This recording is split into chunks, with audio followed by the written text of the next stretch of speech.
Joe கிச்சனில் இன்றைக்கி special masala avocado smoothie. இந்த அவகேடோ ஸ்மூதி ரொம்ப ஃப்ளேவரபுளான ஒரு ட்ரிங்காக இருக்கும். இந்த ஹாட்டாகவும் வந்து குடிக்கலாம்.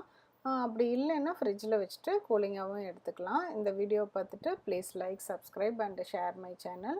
Don't forget to press the bell icon.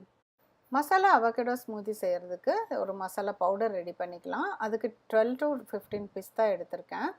அப்புறம் ஒரு டீஸ்பூன் ஏலக்காய் பவுடர், 1/4 டீஸ்பூன் நட்மெக் பவுடர், அதாவது ஜாதிக்காய் பவுடர். அது போட்டால் தான் நல்ல வாசனையாக இருக்கும். இதை நம்ம குறைன்னு இப்படி பவுடராக நல்லா அரைச்சி வச்சுக்கலாம்.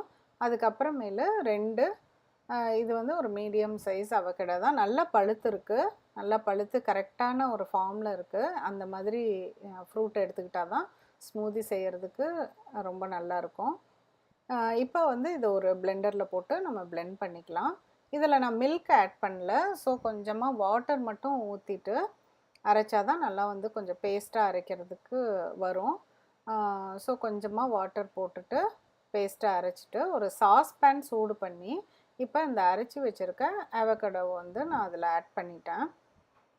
அதுக்கப்புறம் நம்ம வந்து ரெடி பண்ணி வச்சுருக்க அந்த மசாலா பவுடர் அதையும் வந்து இந்த பேஸ்ட்டு கூடயே ஆட் பண்ணிவிட்டு நல்லா கலக்கி விட்டுக்கலாம். இப்போ இதில் நான் மில்கே ஆட் பண்ணலை. மில்க் வேணும்னா ஒரு 1/4 கப் மில்க் வந்து ஆட் பண்ணிக்கலாம். இப்போ நான் 1 டேபிள் ஸ்பூன் அளவுக்கு ஃப்ரெஷ் க்ரீம் மட்டும் ஆட் பண்ணியிருக்கேன். 1 or 2 டேபிள் ஸ்பூன் அளவுக்கு கூட நம்ம போட்டுக்கலாம், டேஸ்ட்டாக இருக்கும். லேசாக கொதி வந்தோன்னே நம்ம கொஞ்சம் saffron வந்து மேலால் போட்டுட்டு நிறுத்திடலாம். இப்போ இந்த ஸ்மூதியை நம்ம ஹாட்டாக இல்லாட்டி கோல்டாக எப்படி வேணாலும் குடிக்கலாம். அதை எடுத்து ஆறுனதும் ஃப்ரிட்ஜில் வச்சிட்டோம்னா அதுக்கப்புறமேலு கோல்டாக சர்வ் பண்ணிக்கலாம்.